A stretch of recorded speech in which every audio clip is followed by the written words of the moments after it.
Thank you for tuning into the second episode of the Market Thieves Podcast. We're glad that you are here to join us again. This episode is going to be about the 2008 financial crash, as well as the Genesis block and the Satoshi White Papers. I am joined with my co-host Fino, as well as Kudzi and Andreas on this one, so please enjoy the show.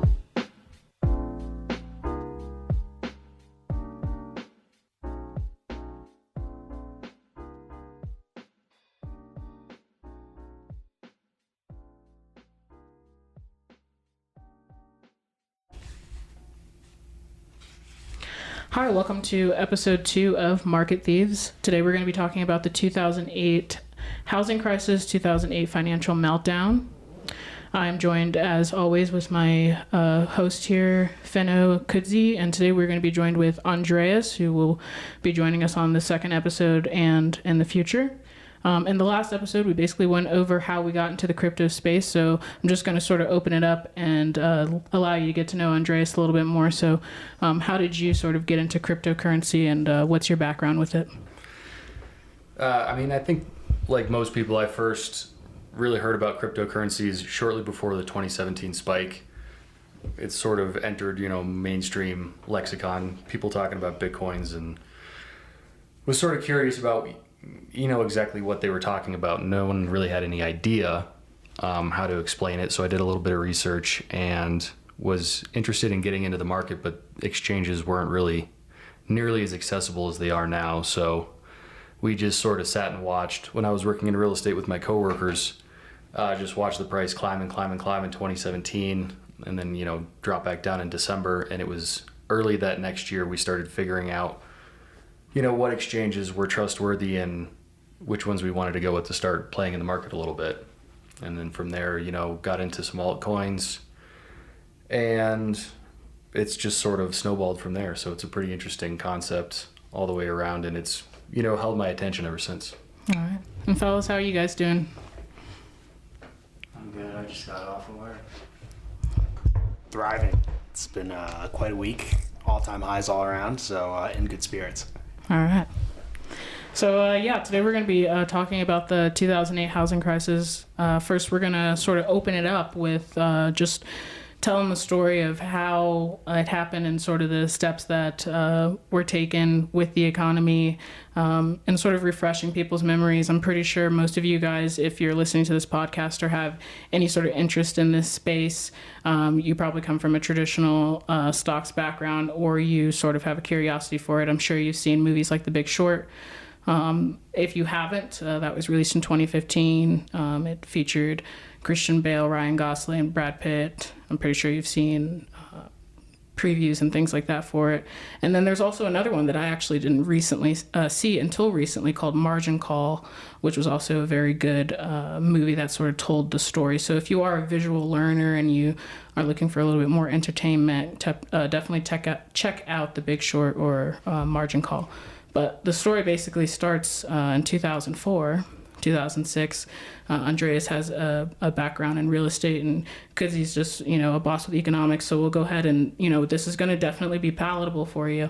We're not going to just run through things and things that you don't understand. There's some terms and terminology that we'll definitely break down, but in 2004, basically people were given loans for mortgages or approved for things that they definitely shouldn't have been approved for, and the world didn't necessarily take notice until years after. But on an economic standpoint, there was very low regulations on a global scale, low interest rates, and people were getting accepted with very low credit, and mortgages were almost being passed out to anyone, and almost everyone was qualifying. Yeah, I think the term is subprime mortgages were being given out in rather ridiculous quantities. And if I remember, if anyone's seen The Big Short, there's like a scene there where they're talking about like basically these strippers who had multiple houses, and which is kind of wild to think. I don't think stripping provides that steady of an income, but these folks were approved for, basically extended mortgages, and then some crazy financial instruments were kind of built around those mortgages. And most of the financial services providers were involved in some capacity, whether it was insuring them, issuing them out, or even sort of kind of gambling on whether they'd work or not. So wild times. I would have loved to be able to sling some mortgages back in 2004. Yeah, one thing I, doing a little more research about this, I thought was really interesting is that there were a couple of laws that deregulated the financial system that sort of allowed this whole thing to happen.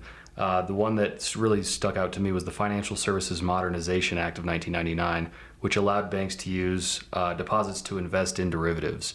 And so you start seeing this risky behavior because they were more motivated to acquire these mortgages that they otherwise wouldn't approve, so they could take that money and invest it, in fairly risky ventures. So I guess from like a bank standpoint, to my knowledge, there's levels to getting to the point where you can start lending mortgages to people. You become an officer of some capacity in that space. Is that sort of, are those meetings private in a sense? Like, say, for example, if your coworker just works the front desk, there was no way that they would be able to smell what was going on? That I'm not too sure about. The mortgages that I've been involved in as a realtor, we just sort of were on the back end, and we learned mostly about this at closing, that you have the loan approval process, and so there wasn't too much discussion as far as my experience in the business. But as far as who's discussing what, in other aspects of banking, there's a lot of flow of information going on between people working in the same office. So I have a question. When these banks are doing this, is there thought of an end game for them, or do they see that this is coming quicker than expected? Because this is 2004 to 2006, we kind of let the leash off and they all go wild here. There we go. And then my question is, I don't know if Kudzi or T, you could answer it, is why do we start doing this with low interest rates, adjustable rate mortgages, and giving them out to people that have less? I know you just explained part of it, but how do the banks see that as making money? Is it just short-term money that they could, right now, or is it they see they could get away with this for 3 years, 4 years, but then on the back end, we all know what happened? I think this remains a problem in banking culture, like short-termism, right? When they see basically quarterly profits, and so they will use whatever instrument or derivative, or it gets much more complex than that, way to facilitate quick income. So the incentive structure was that they were able to give out these mortgages, and these guys were getting bonuses and getting paid, and in the short term, no one was thinking about what does this look like 4 or 5 years from now, right? You're thinking the next quarter I get this bonus, and you're thinking the next year. I think what's crazy is, T pointed this out, this started in 2004 and went on for about 4 years before anyone sort of really kind of raised major concerns. And then the prelude to that is the deregulation that came, leading up to the 2000s. So it wasn't like, they could just start doing this in 2004. There was a series of steps that allowed them to deregulate, and there was no oversight. And again, think about it. It went on 4 or 5 years before, anyone was like, whoa, this doesn't make sense. Right, and you talk about red flags. Like, there's a gentleman named Angelo Manzillo. He was making $100 million a year from loaning mortgages. The SEC ended up investigating him, and in his emails, he basically very early on said that this is going to turn into a nightmare. But then, in public, still continued to go on and promote lending to people. He was basically the owner or high up at Countrywide Home Loans, and basically instead of being shut down altogether, they were just gobbled up by Bank of America. So this was the first sort of slap on the hand instead of actually just shutting down the whole entire operation. But I think maybe even at this point in time, way too many people were, sort of benefiting from what was going on. So they just sort of let him pay a couple of fines, a couple of fees, and then they still continued to do what they did, which was eventually send these subprime mortgages to Wall Street. And they were just basically starting to get repackaged. Down at the individual level, when you're a bank at this time, what does a credit score have to do with you getting a loan if they're just giving them out? Are they using that as a scale of saying what you're approved for on your loan, or are they just literally just, oh, you make this money, you say you make this money, it's all trust, right? That's what I'm assuming goes on at this point in time. Yeah, I mean, your credit rating is basically, I mean, they developed this algorithm that would show basically someone's ability through their credit history to repay borrowed money, right? And so what happens, at lower credit scores, you can still qualify for the same mortgage. They're just going to charge you more interest, right? Where this starts getting interesting with these mortgage-backed securities is the banks didn't necessarily care. My understanding is they would approve these loans. They didn't care how risky they were because they were going to package them up and sell them on a secondary market. So within whatever the time frame is, a couple of days, maybe a week at the most, they would be repackaged and sold on the secondary market. So they were no longer liable for the individual mortgages in that security. And they were being sold as, A+ rated loans, when in reality, if you looked at the individual mortgages, which is what Christian Bale's character initially found in The Big Short, was that not only were these not A-rated loans, they were subprime. They were very risky, and looking into the individual, those individuals who actually held those mortgages, their ability to repay was highly risky. But they didn't care because that was already sold on the secondary market. It was off their books, and so they washed their hands of it, made their money, and they just didn't care.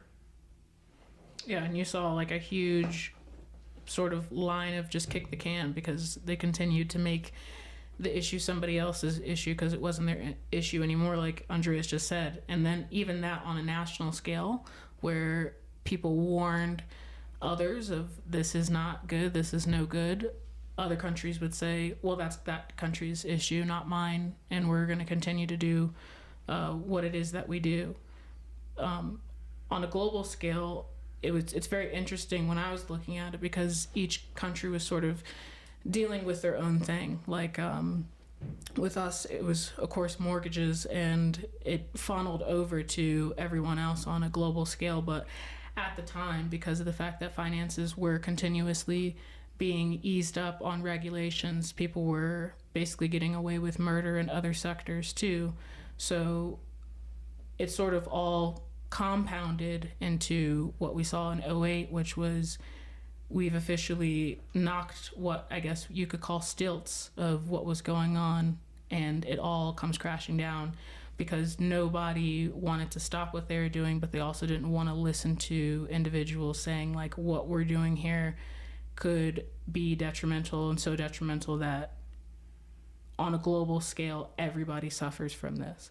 So it just sort of on a sort of centralized versus decentralized, or just even relating this to the crypto space real quick, it really makes you take a look at like maybe even in 2008 when we should have really took a hard look in the mirror about how the system works, people just sort of packaged a Band-Aid on it and we continued life as we knew it in the financial space. Like nothing really changed. Like even earlier when Fino and I were talking about it, he was like, were there any laws or regulations that came out of this that really like made an impact? And none that I researched that I was like, this will make sure this never happens again, because you still have financial analysis people saying that there's nothing stopping something like this happening again. Now it's not going to creep through like it did with subprime mortgages, but it could also show its ugly head or ugly face in something else. Yeah, there's actually another really good movie based on a book called Too Big to Fail. It's on HBO, and it kind of gives a mockumentary style take on sort of the players that were really sort of driving the 2008 crash, so like Lehman and Bear Stearns and AIG, and the role of the Fed and the Treasury in all of that. And at the end of the movie, it's kind of like the conclusion is like no one learned their lesson. Like no one really came out of '08 and said, wow, you know what, we have to increase regulation or sort of have better oversight. We had some legislation. I think we touched on this last time, like the Dodd-Frank Act, and attempts to sort of curb Wall Street and sort of financial institutions from doing what is high risk behavior. But I think this ties, closely to our conversation last time about the Fed. If, the issuing body, the Fed, engages in high risk behavior, then who do you expect to regulate it, right? You can't even expect our regulators who have not the best understanding of finance to come in and tell these guys what to do. And so, I don't know that any major lessons were learned from '08. We got some great movies. Other than that, though, there's really been no major, regulation to come from that. And I think they said only one guy was arrested from this whole thing. I think that was at the end of The Big Short. They were like, oh, and only one man was arrested. So it just sort of shows how the system just didn't necessarily do anything more than publicly show these cases and give them a slap on the wrist, a little bit of public humiliation when they're leaving the courthouse. People that have obviously been gravely affected by these individuals' actions, as they leave the courthouse to go to their car, getting verbal insults hurled at them. But that was just about it. That was just about the most of what happened. Even within the research, one of the first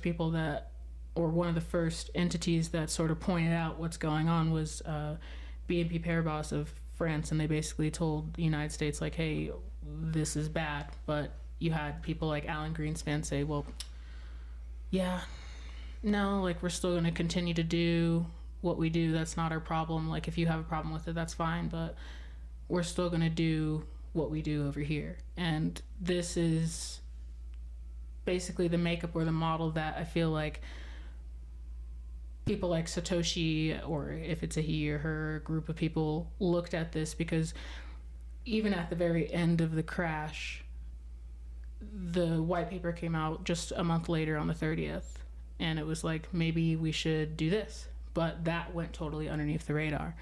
But you also have to think about, this isn't something that you think of overnight. How long was the person that wrote the white paper taking a look at these things?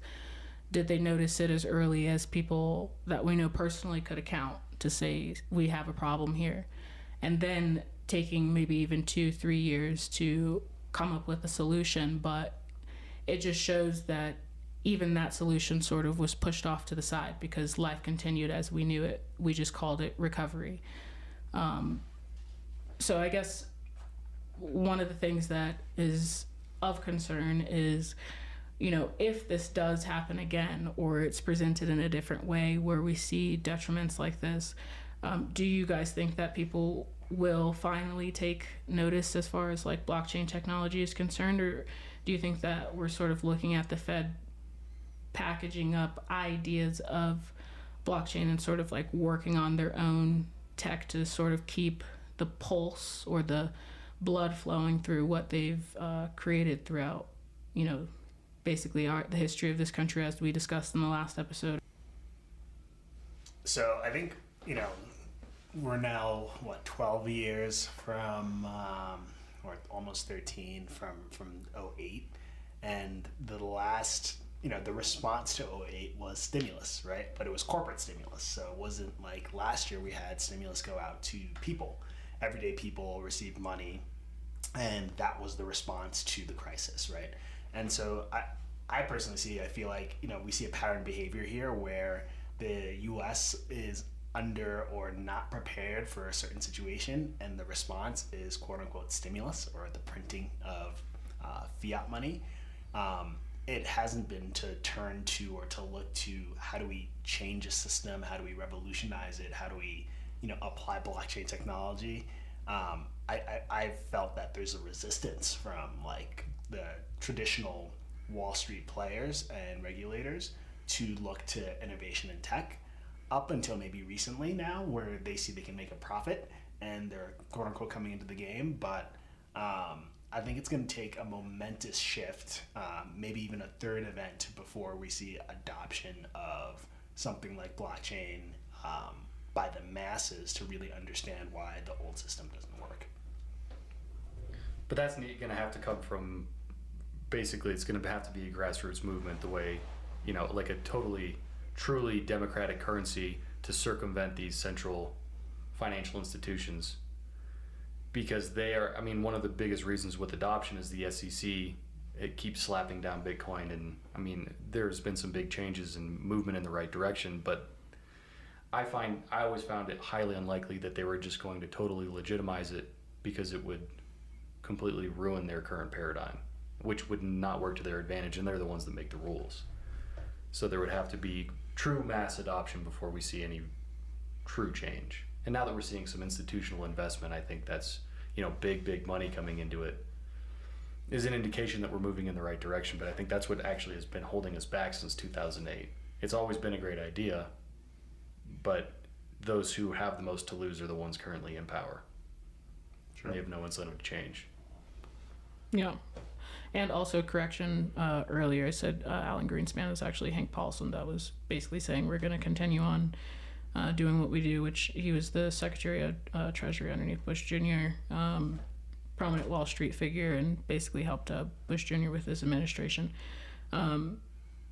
Basically, 1 full year later, after the BNP Paribas whistleblow, Lehman Brothers started to go into some turmoil. Did anyone want to sort of walk us through the steps of Lehman Brothers, Bear Stearns, AIG? So essentially you had these two big banks, Lehman and Bear Stearns, who a lot of their, you saw falling share price, right? So basically declining share price, and that became a major concern for executives at this bank. Like, I think they went from being $30 a share to $6 a share over the course of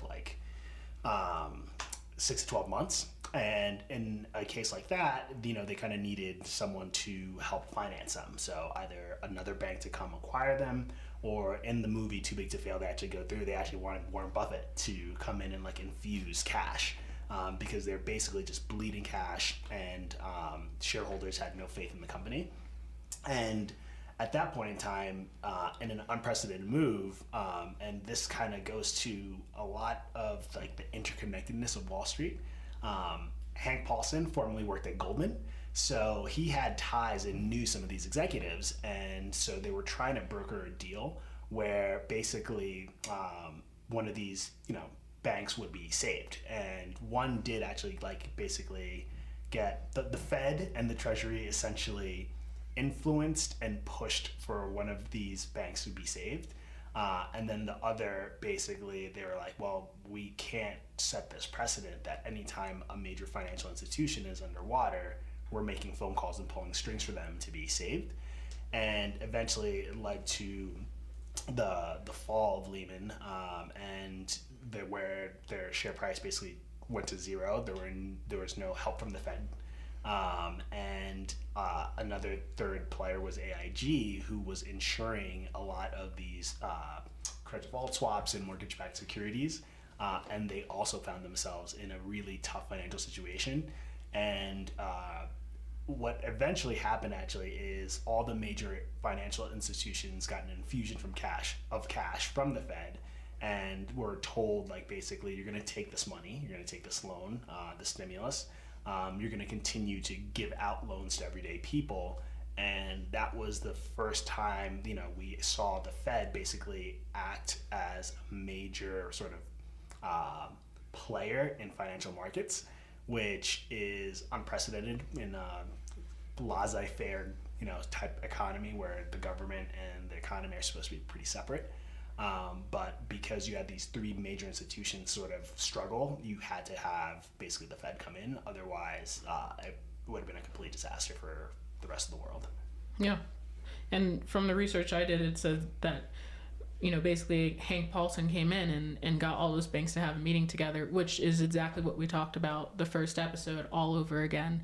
And also people like him having prominent relations or being a prominent figure in a bank and then going into government and then basically governing exactly what he's come from. And so it just also shows that this has been going on for decades and decades, because when we talked about the panic in the first episode, that is exactly what they did the first time. And it's all the same major players, which made me laugh. It's like JP Morgan, Goldman Sachs, Merrill Lynch, Morgan Stanley. All those guys were basically called into a meeting late in the night, and they're like, what do we need to do here? Their proposal was to get Barclays to gobble at 50% of Lehman, and then the other half would just sort of be dissolved. But then, the response in the morning was from England, no, we're not doing that. We're not going to take on that responsibility. And then the Fed has to step in and basically, once again, like you said, in layman's terms, give them a slap on the wrist and the show goes on. There was an argument, I remember, with the whole, the TARP program, the Troubled Asset Relief. There was an argument made. It was like if they had just taken that money and paid off they would have been able to pay off basically every mortgage in America, which would have solved the problem and freed up a ton of money to infuse into the economy. I mean, you think about the disposable income of your average American now not having a mortgage.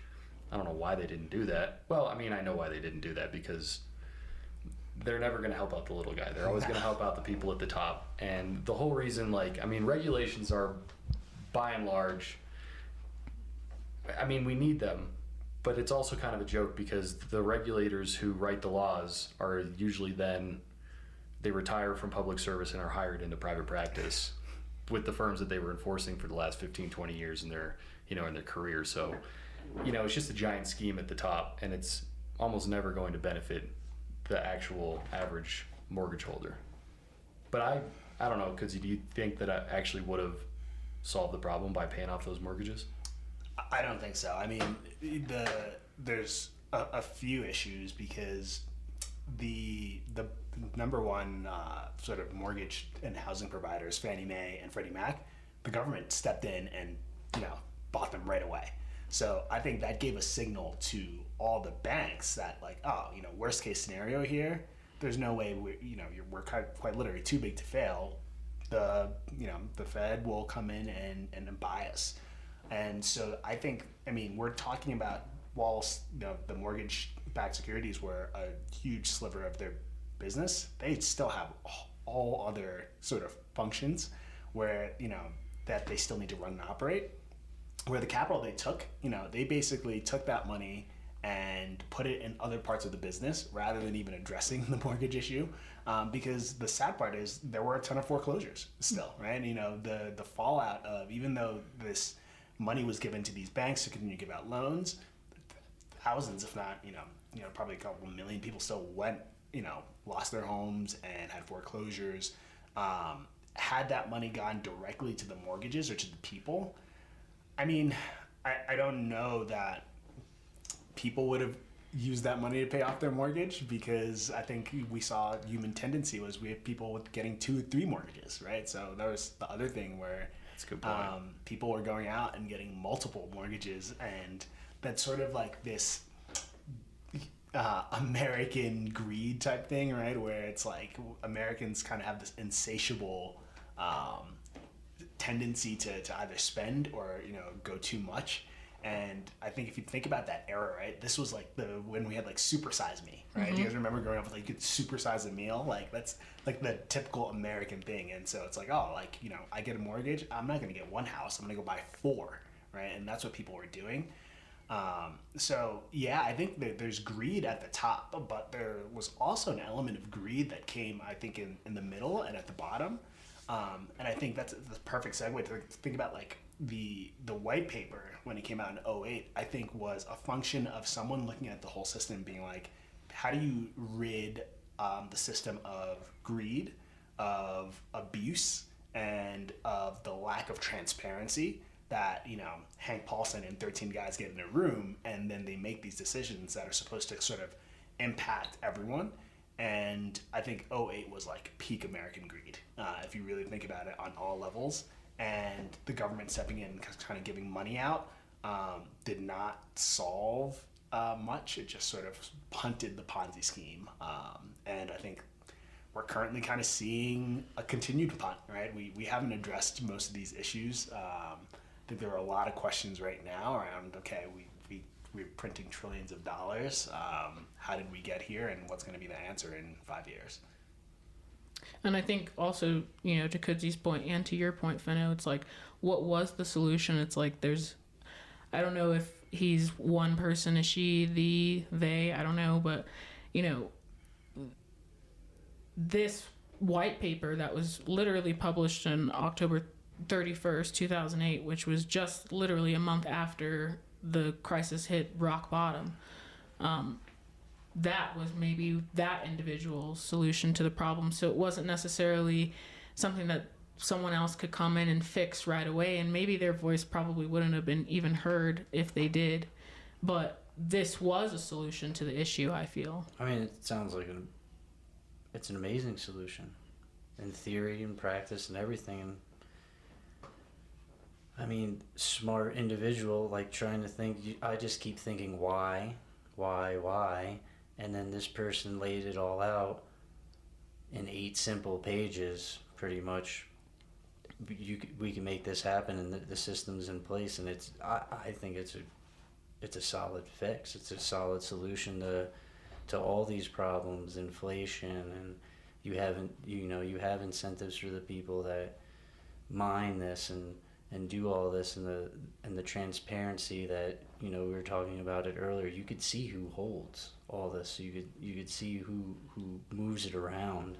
There's nothing hidden about it, maybe besides the actual individual itself. But it's super transparent, and it addresses almost all the issues of what we previously talked about in the last episode, and then this one in the beginning of this episode as well.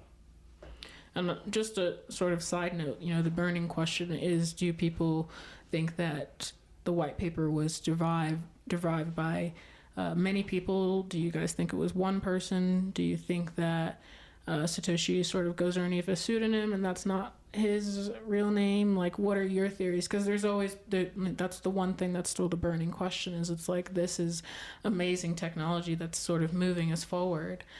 And there isn't necessarily a public face that has come forward and said, oh yeah, this was my invention. So what do you think are the intentions behind that? Obviously one, for security, because if I made this, I'd probably be thinking, wow, someone's coming for me, because this is the end all be all, or the kill switch for, the current economic system as we know it. Maybe not in my lifetime, but I will be the guy or gal that sort of pulled the plug. What are you guys' theories? I mean, for me personally, I think I haven't looked that much into that, but I would like to think it's a collective, and the fact that it is so anonymous and unknown, I think, just alludes to the fact of the whole thesis of the white papers in general, and gives it that trust.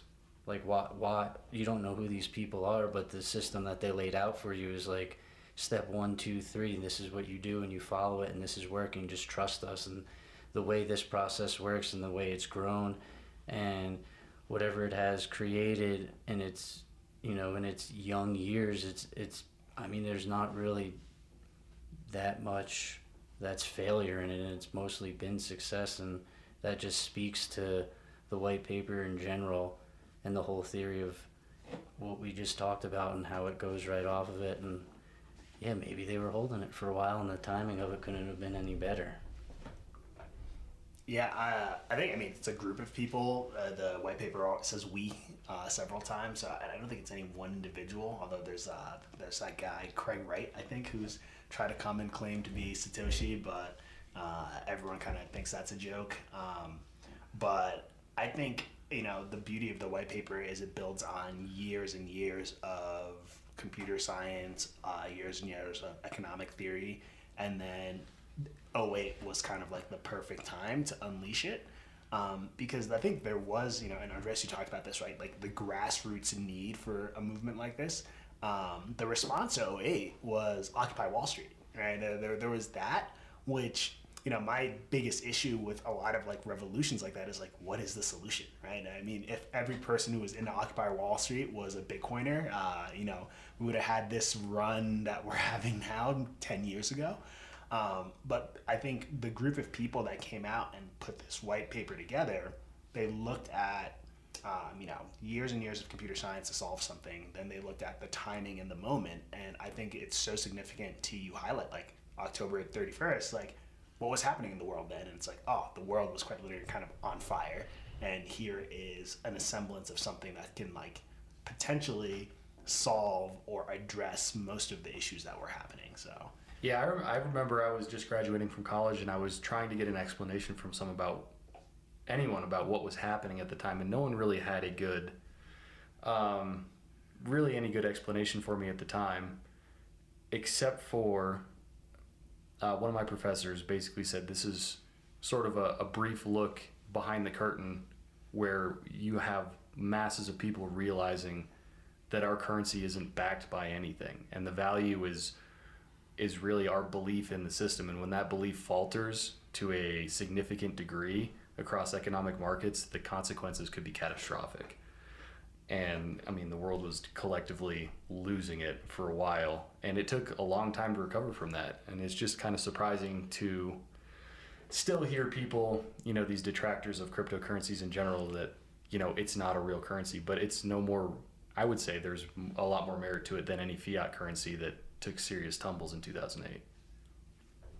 Yeah, and as Fino said, the white paper was only 8 pages long, and it had a couple of sections in it. So we'll just sort of go down each section and sort of wrap it up, and that'll help us healthily segue into our next episode, which will really sort of break down blockchain. Actually, I think right before the intro is the abstract, right? Yes. And that to me is all anyone really needs to read to understand what this thing is. It's a peer-to-peer electronic cash system, right? And then it goes through why it works, hash functions, and I'm sure we'll get into that. But in the introduction is a simple overlay of, I think the concept of peer-to-peer value transfer. And I actually think of I don't want to incriminate myself, but LimeWire, right? Or BearShare or Napster, right?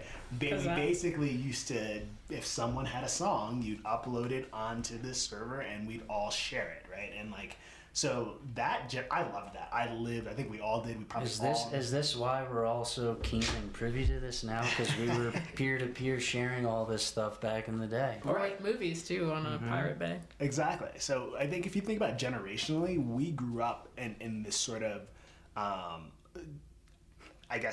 ecosystem where as technology was coming, to the masses, and we all probably had it, we were very comfortable always exchanging things virtually with one another. Maybe not money as much, but I think about, we shared files online all the time. And, when I first read the white paper, I was like, peer-to-peer, what does that remind me of? And I was like, oh, LimeWire. Yeah. And that was illegal, but everyone sort of accepted it and enjoyed it. And I think Bitcoin, if you really think about the white paper, is like a function of that sort of same energy of, can we circumvent the general system and have this way that we distribute value? Values can be broken down. I think that's the one thing that people are really confused about when you tell them to invest. They're like, Bitcoin's at